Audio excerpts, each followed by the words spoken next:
hallo. Hallo, Chef Fruity.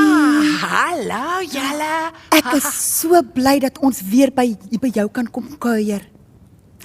Ek het egter jou hulp nodig vandag. En waarmee kan ek jou help, Arabella?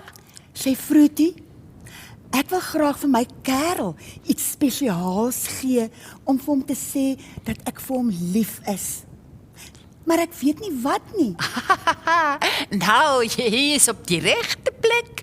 Daar is niks wat 'n ouetjie of 'n meisie se hart so vinnig laat klop soos 'n lekker eetdingetjie. Haha, hulle sê mos die pad na 'n man of 'n vrou se hart loop deur die maag.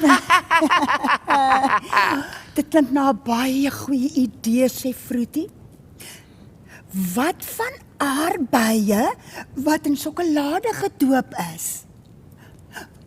Of wat van Nee, gee ieder vir hom 'n appel. Jou kerel sal vir jou bedank met 'n klapsoen en so. appel? Maar daar is mos niks regtig iets spesiaals aan 'n appel nie. Wie gee vir sy kerel of vir sy meisie 'n appel? Ek kan dalk eerder 'n klap as 'n soen verwag. Nou, dit is 'n rooi appel vir die liefde. En daar is iets binne in die appel. Wel, ek hoop nie dis 'n wurm nie. Nee. Nou, daar is 'n geheim in die appel. Chris gaan hier op die skerm vir almal 'n prent wys. Jy moenie die appel soos altyd van die stingeltjie se kant afsny. Jy moet die appel dwars neersit op die plank en dan in die helfte sny. Wat sien jy, Arabella? Ek gou kyk. Wow! Ek wil weer kyk. Dis ongelooflik.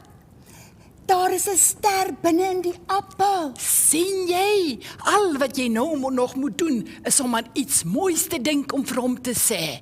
Iets soos my liefde vir jou skyn so helder soos 'n ster in die nag. En so. Dit is so mooi. Baie dankie, Chef Fruity. Ek is seker ek sal aan iets kan dink om te sê. Vandag het ek beslis iets oor 'n appel geleer wat ek nie geweet het nie.